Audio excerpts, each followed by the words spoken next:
साथियों नमस्कार। आज जिस प्रकार से जो आंदोलन रहा और उसके बावजूद जिस प्रकार से युवाओं की गिरफ्तारी की गई और उस गिरफ्तारी के बाद भी जो युवा सड़कों पर थे उन युवाओं ने जो दमखम दिखाया, साथ में हमारी जो कुछ बहनें आज आंदोलन में सम्मिलित हुई थी उन बहनों ने जो कहीं ना कहीं दमखम दिखाया, मैं उनको धन्यवाद देना चाहता हूं कि आप लोगों ने अपनी इस लड़ाई को मजबूती से लड़ा।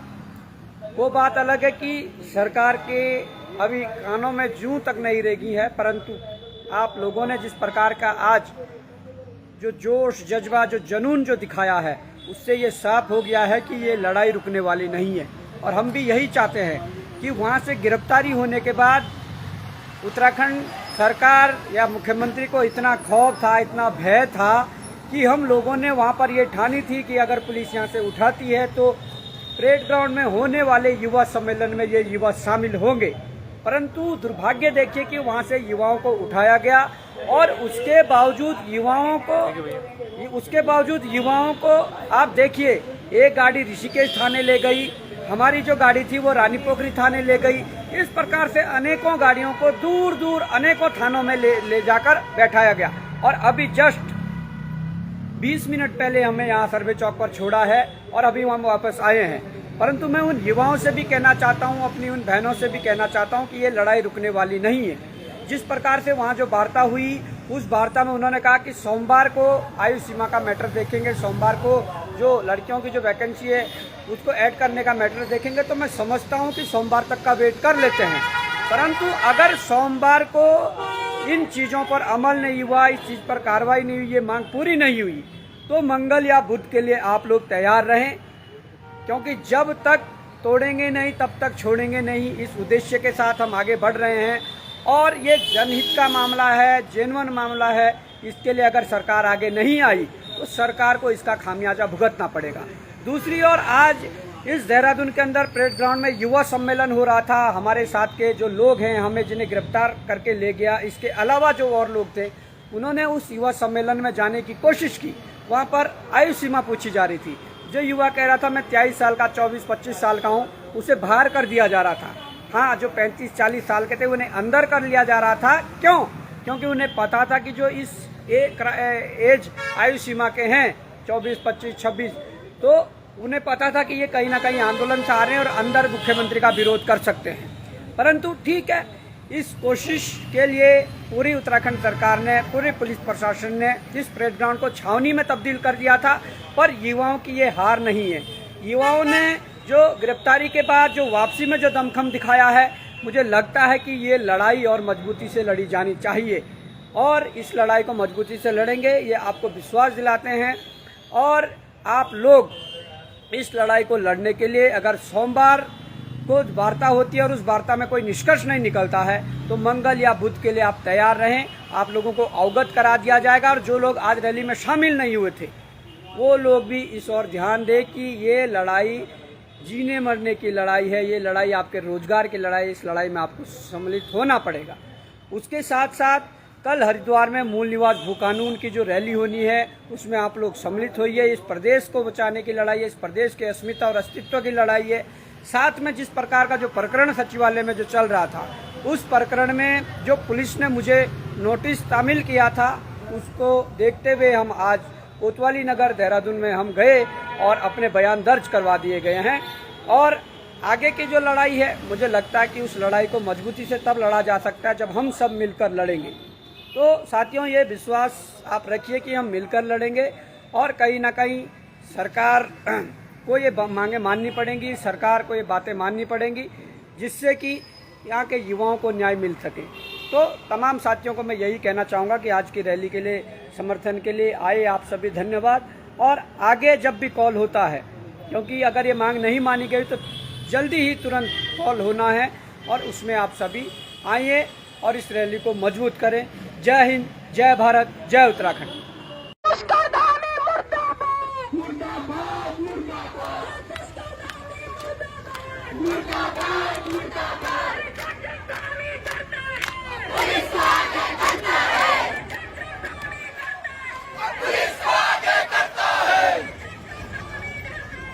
पुलिस को आगे करता है।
पहले तो यहाँ पे उपस्थित सारी मातृशक्ति और आज राज्य स्थापना दिवस की मैं आप सभी को शुभकामनाएं देना चाहता हूँ। आज उत्तराखंड को बने 24 साल हो गए, मगर आज हमें सोचना पड़ रहा है कि राज्य बनने के बाद हमें क्या मिला।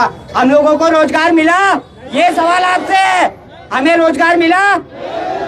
हमें आज इतने प्रदेश में ठेके होते हैं, उनमें कहीं ठेके में हमारे लोगों की हिस्सेदारी है? प्रदेश के अंदर कोई भी काम होता है उसमें टेंडर किसको मिलते हैं, कहाँ से आते हैं? बिहार, गुजरात, राजस्थान, हम लोगों की कहीं हिस्सेदारी है?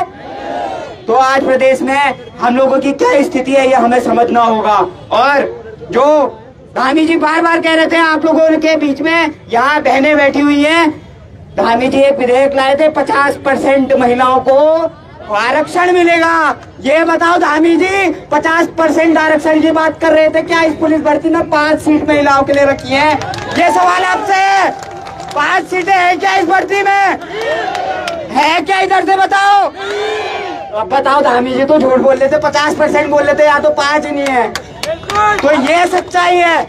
और एक बात बता दूं, ये जो धामी जी 50% विधेयक यहाँ से लेके आए, मैं भी पीसीएस का अभ्यर्थी हूँ, मैंने भी पीसीएस की मुख्य परीक्षा दी थी। ये जो विधेयक पास करने का अधिकार है केंद्र सरकार को है, राज्य सरकार को नहीं है। आर्टिकल 371 में के आना था, इन्होंने राज्य से पास कर दिया। धामी जी के सलाहकार इतने बुद्धिजीवी हैं, उनको ऐसी पट्टी बढ़ा के राज्य से विधेयक पास करा दिया, वो हाईकोर्ट में मामला चल रहा है। और देखिए धामी जी सारी बुलडोजर चलाना सीखे योगी जी से, सब कुछ सीखे योगी जी से। अब यहाँ पे बात आई पुलिस भर्ती की, योगी जी ने 5 साल बढ़ा दी, धामी भैया आपके पीछे रह गए। बुलडोजर जैसे चलाया वैसे चलाई, कॉपी करते हो तो पूरी कॉपी करो, आधी कॉपी करके काम नहीं बनेगा। धामी जी ध्यान रखिए, ये उत्तराखंड की जनता है, यहाँ पूरा कार्यकाल तो आज तक एक मुख्यमंत्री नहीं कर पाया, आपका भी शायद जल्दी खत्म हो जाएगा। तो धामी जी हम ये चाहते हैं, ये आज का दिन आपकी सत्ता का भी आखिरी दिन ना हो, इसके लिए आप आज कान खोल के सुन लो, बेवजह मत छेड़ो। अगर छेड़ोगे तो छोड़ेंगे नहीं, ये उत्तराखंड की जनता है, ये किसी को नहीं बख्शती है। आपने देखा बद्रीनाथ में क्या हुआ, आप केदारनाथ में भी देखेंगे फिर क्या होगा, ये ध्यान रखना। आपको आज हम एक बात यहाँ पर से कह के जाना चाहते हैं, आपने प्रवक्ता की भर्ती आई उसमें 3 साल की छूट दे दी, क्यों भैया? पुलिस वाले क्या पागल है क्या? पुलिस के बच्चे नहीं है क्या? पुलिस के बच्चे तैयारी नहीं कर रहे क्या धामी जी? आप खुद को युवा बताते हैं, पहले तो आप शायद पता नहीं 45 साल के 50 साल के, मुझे नहीं पता, होगी जो भी होगी। तो वो 50 साल के युवा आज हम जैसे युवाओं का दर्द नहीं समझ रहे, तो बड़ा दुख का विषय है। और फिर जब किसी एक अधिकारी को एक्सटेंशन देते हैं, जो दागी है, बागी है, जिसके ऊपर खुद राता रतूड़ी कह रही है, राज्य की मुख्य सचिव कह रही है कि भ्रष्टाचारी है, चोर है, इसने हजारों करोड़ की संपत्ति जमा की है,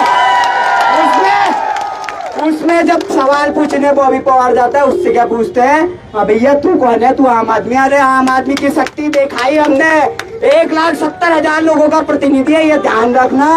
मीनाक्षी सुंदरम और पूरी सचिवालय संघ, आप ये बात कान खोल के सुन लो, जो आप साजिशें रच रहे हो, आप सीसीटीवी में फुटेज जारी करो, हिम्मत है तो।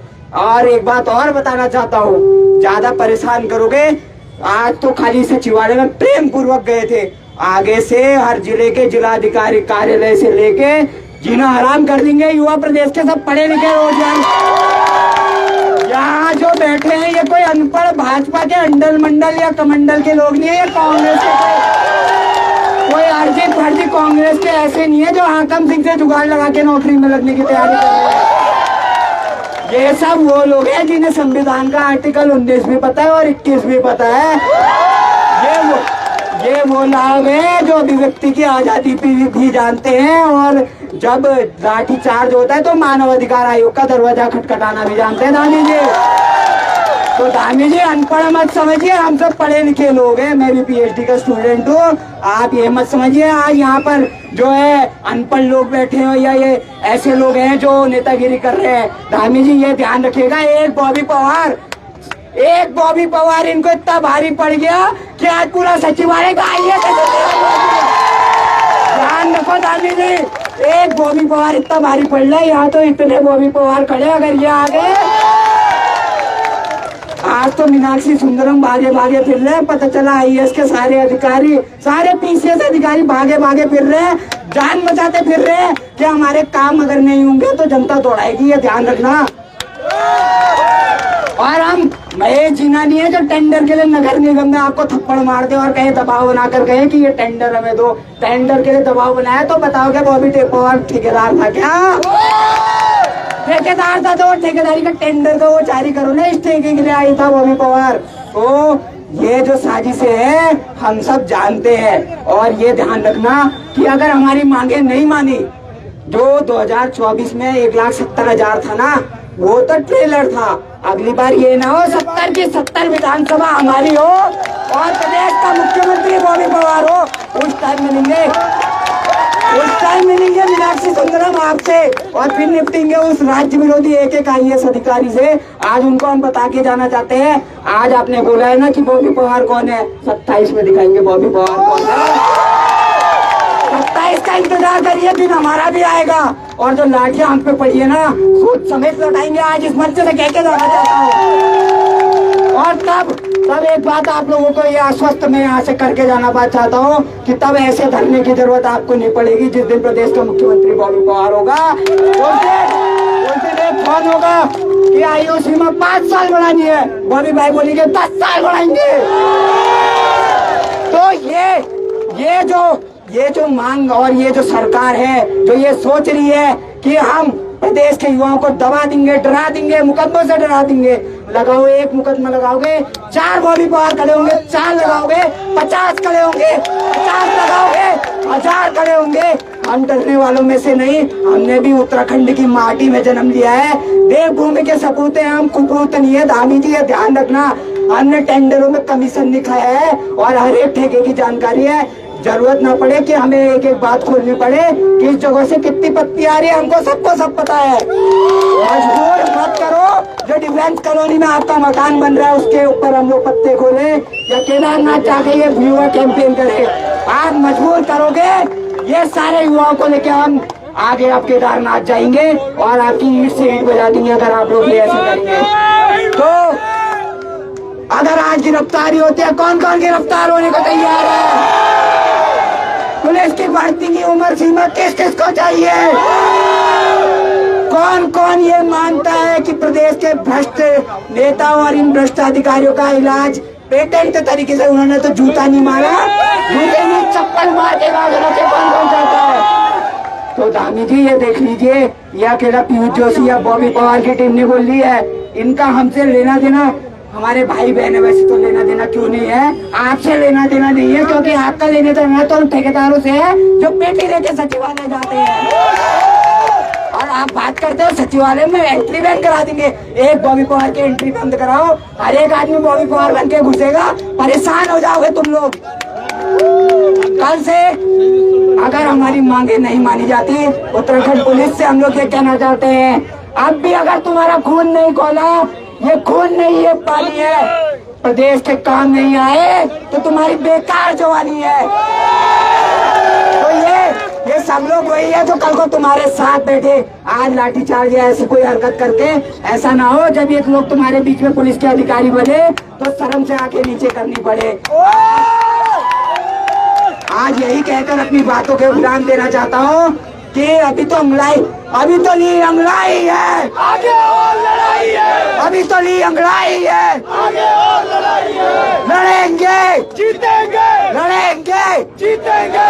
बॉबी भाई संघर्ष करो, हम तुम्हारे साथ हैं, राम भाई संघर्ष करो, हम तुम्हारे साथ हैं। भारत माता की जय, उत्तराखंड जय, उत्तराखंड भारत माता की जय। बढ़िया, बहुत बहुत धन्यवाद पीयूष भाई, जोरदार तालियां एक बार पीयूष भाई के लिए। हमारे बीच अनिल डोभाल जी जो कि उत्तराखंड क्रांति दल से हमारे बीच समर्थन देने के लिए पहुंचे हैं। मोहन सिंह रावत जी राज्य आंदोलनकारी मंच से हमारे बीच पहुंचे हैं। पूनम गहतुड़ा जी भी हमारे बीच समर्थन देने के लिए पहुंचे हैं। पौड़ी से हमारे बीच पहुंचे हैं, इनका भी जोरदार स्वागत होना चाहिए। पिथौरागढ़ से जो लास्ट जनपद बड़ा दूर पड़ता है, मनोज कुमार जी भी हमारे बीच, उनका भी जोरदार तालियों से स्वागत हम करेंगे। और अब मैं जो हमारे बीच में बिष्ट जी हैं, जो एक अभिभावक के तौर पर समर्थन देने आए हैं, उनसे मैं निवेदन करना चाहूंगा कि कम शब्दों में हम सबको हौसला प्रदान करें। भारत माता की, भारत माता की जय, उत्तराखंड।